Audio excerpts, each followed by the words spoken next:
At the Haas Financial Group, we philosophically believe that everyone needs a financial plan, even those that are retired and may feel financially independent. We know there are more than typically 8,000 days in retirement, and that can come with new challenges, new uncertainty, new scenarios that need to be considered in order to continue to feel secure or ultimately begin to develop what we call a wealth transfer plan. So while every client that we work with, we know is different and comes with different set of circumstances, so our advice needs to be personalized and unique. We know that we're going to hear typical questions and clients are going to have similar concerns based on the phase of life that they're in. So if you happen to be wondering how we're going to help someone or a family that's already retired now focus on a wealth transfer plan, we'd love to take the opportunity to show you how. So Adam, let's define what we mean by a wealth transfer plan through an example, the Steins. Maybe let's start by sharing who they are, what phase of life they're in, and then let's talk about the typical goals or pain points that would have led them to maybe seek us out. Yeah, absolutely. So this, you already said it, they're already retired. We would consider them kind of beyond that initial honeymoon phase of retirement, right? Those first couple of years where they're starting to get their sea legs underneath them of what the rest of retirement may look like. So they're beyond those first initial years. They're probably feeling pretty comfortable, with retirement. And then the goals start to shift a little bit, right? They've been working all these years to get to that end goal of retirement. And now they're there, they're feeling okay. What comes next? So what we typically see is a lot of those what if type questions coming out of that. So the typical questions that we see for this age group is, they want to be charitable, they want to be philanthropic, helping either their kids or their grandkids, but they want to make sure that they're not going to outlive their current savings. So it's balancing those two things together. What if the markets aren't good for their investments? Is there anything that they should be doing differently? They're more focused on protecting their assets at this point than they are really trying to grow them to, the X degree. Wondering or worrying about potential care in the future, right? Medical bills, if they're going to need assistance in the future. Worrying about taxes, not only worried about them now going up, but are there other strategies or other things that they can be doing now to minimize that bite from a tax standpoint, both now and moving forward into the future? And I think kind of the last thing is, if something happens to us, right, it's the morbid part of the conversation that we are getting older. When we pass away, is everything that we want to see happen, is everything set up so that can occur when we're not here? Yeah, and I think you explained it really well. Part of goal planning, as we would say, is also trying to avoid the things that they want to avoid. And those pain points that we could see with a couple like this really may be centered around that uncertainty, those what ifs, as you said it, right? They're starting to see their other friends age. They're discussing these items. They're hearing stories. So we need to address those fears and what ifs. And that can come from maybe they're getting fractured advice, right? Not only listening to friends and family, but other professionals telling them, well, this is what you need to do. And maybe they don't have the education or the background to know if that's right for them. And that's why they're coming to us with some of these questions, right? And they may no longer feel like they have proactive strategies on what to do, like they may have in planning for retirement, right? They knew they needed to save. They maybe considered where to save. Now it's not feeling as proactive. So when things pop up, maybe they'll be more reactive to it, but they want to get back into that camp of having a broader plan that starts to look big picture again. And that's what we're there to do. Not only help them through that, but begin to coordinate some of what they want to do, whether that's the charitable giving or planning their estate with the other professionals they have. And we certainly feel, that when working with productive people in this situation, that they end up having to spend a lot of time managing these things, right? They've been in meetings their whole lives, and now they'd rather volunteer that time. So they may look to us or look to someone who can spend, a couple hours taking that off their plate, but making sure that everything is still cohesively planned together. Yeah. So in kind of putting the bow on that part, this is a pretty typical client for us, right? This stage of life, helping people get to retirement is one, and now dealing with that next phase, which is now you're in retirement. Now what? And you said it well earlier. The advice that we're going to give here is not that one size fits all. So even though the profile may be similar from client to client, the advice is going to be very specific based off of what they prioritize, what they have going on, and what their specific goals and aspirations are for this phase of their life. So let's talk a little bit. Let's switch gears a little bit. Let's talk about the process. How do we actually go through that? So part of that is that initial meeting or the initial meetings of learning more about them. What are they looking to accomplish? They are usually already have some idea, or at least a goal or two in mind, or there may be a specific fire that needs to be put out, right? They're usually coming to us with something that they want to address. Yeah. And either way, our goal is to address that, give some immediate feedback, go through some education. Education is one of our 6 core values. So it's important to us to at least give some value in those first couple of meetings. And then from there, we'll kind of go through the questions that we want to dig a little bit deeper. Yeah. And I think that is part of what we want to articulate about this phase of life. Financial planning is about numbers. Getting to retirement certainly is a lot about trying to think about maximizing things and recreating paychecks and analyzing Social Security. That's numbers. This phase of life, I think, is more about the questions. It's the strategies, it's the conceptual goals. So before we even get to that financial data, if we're meeting somebody like the Steins for the first time, we strongly believe that our best advice will come out of first understanding what really matters most to them, right? If they have all they need or they're feeling comfortable, how do they want to spend their time with the freedom from work? What fills their day? How do they think and feel about money? When they're thinking about this phase of life and really more long-term planning on the back end, maybe it's going to be more about, right, what do they want to see as part of their legacy, right? And we say the word legacy, but what do they want to leave behind? Is it money? Is it stories to share? Is it wisdom, right? Lessons that they've learned? I think this all gives us the context, the heart, to really start to help them not only prioritize then what to do with the resources, but really how these competing ideas of what do I need to keep in my name versus transfer to somewhere else, or gift now or leave it through the estate. It helps us answer those questions. So while some of these upfront questions maybe aren't easy or they take time to answer and they're not always comfortable, we really do believe that is something we need to go through with them in order to understand their values and vision, and therefore then be able to help them with their wealth. So I think the start of the process here is really more the questions, and then we'll lean into the data. So I'll maybe throw it back to you. Let's talk about how we gather that data, how we analyze that data, and then maybe give some insights into what kind of questions are we answering for a couple that's at this phase of life. Yeah, so now taking it from that standpoint and now looking at how do we collect all of the financial data and all the financial information, part of what that looks like, right, for this profile, they probably have pretty good pensions and Social Security. There may be different investment accounts with different investment providers. There may be, some insurance policies that are still out there. Looking at different estate documents to see if they have them or if they're updated. All of that information is helpful. We would use a tool called eMoney. That's our financial planning tool. We would leverage that to help aggregate a lot of this information. Now, there is a client portal that clients can log into and do some of that, linking of accounts so that, you can link your bank account, you can link investment accounts, and it's there. No need to really do anything manually on that side. If clients don't feel comfortable or tech savvy enough to go through that, we will certainly hold their hand if they're open to it, to use it.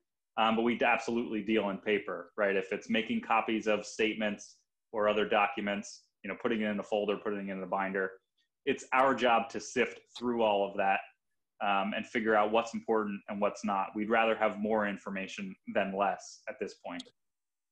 Yeah, and I think combining those two things, what we've learned about them, what matters most to them, what they provide, and now kind of analyzing the data, as you said, at the onset of this relationship now, we're going to offer a written proposal, right? And the purpose of that document is to start to list out those questions that either they had or that we have, and that we'll hope to answer through this planning process, to share some of those initial reports to provide education.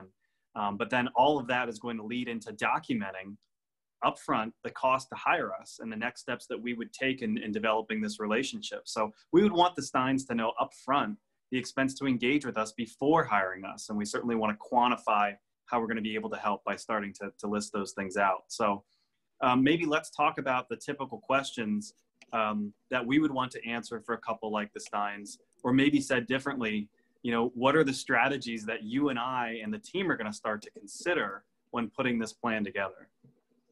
Yeah. So if they're charitably inclined, the one thing is are there certain ways to either give to family or to give to charities that make more sense at this point in their life, right? Does a charitable entity or a trust or a donor advised fund, is that something that makes sense just beyond, direct gifting at this point?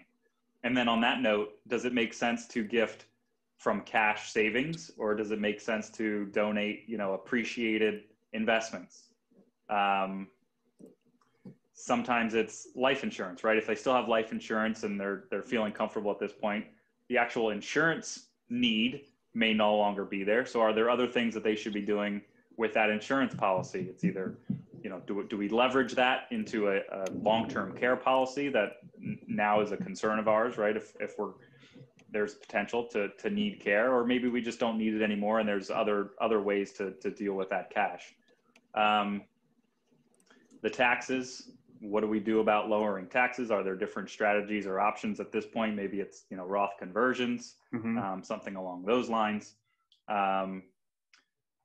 Going back to the gifting for family, maybe it's they have grandkids that are in college or getting close to that. There are different ways to essentially help cover those costs. Even just paying a college tuition bill directly completely, goes around the gifting rules. Right. It doesn't show up as a taxable gift. Ownership of certain 529 plans. There's just a lot of those little things that may fit into a strategy here if that's a goal of theirs. Yeah, and even when we think strategy, sometimes it goes back to what we would consider the fundamentals, making sure they have all the estate documents in place that truly reflect their wishes. Even something as simple as beneficiary designations. We don't like to talk about the what ifs, but I think it's prudent of us to talk about what if a child predeceases you? Does their show go to other children or to the child's children, right? That one frequently gets missed in how that's documented. You brought up the long-term care piece. If it's not ensuring, it's making sure that you've kind of bucketed a savings plan to cover that if and when that happens, so you know where it's coming from, and maybe it's not all, liquidating taxable assets. And we often get that question, at what point does it make sense to consider transferring assets into my kid's name so that it's out of my estate or it's not gobbled up by nursing home costs? So there are just a lot of different strategies that I think we would consider or typically consider with a client like this, with a group like this. And even if it's just checking boxes on what we would say are kind of simple, we'd want to come back to that almost every year and make sure that it still fits. So I think we could interactively do some of that through the tool that you mentioned, the Decision Center within eMoney. And we'd certainly want to help them understand different scenarios, or we may call them trade-offs to planning, so that we make sure that we've had the conversation, we've figured out how we want to go through it, but we've really considered all the ifs in that process. So maybe let's transition then to the last part of what we want to share today, some of the education that we would give, and then how that kind of leads into the ongoing service.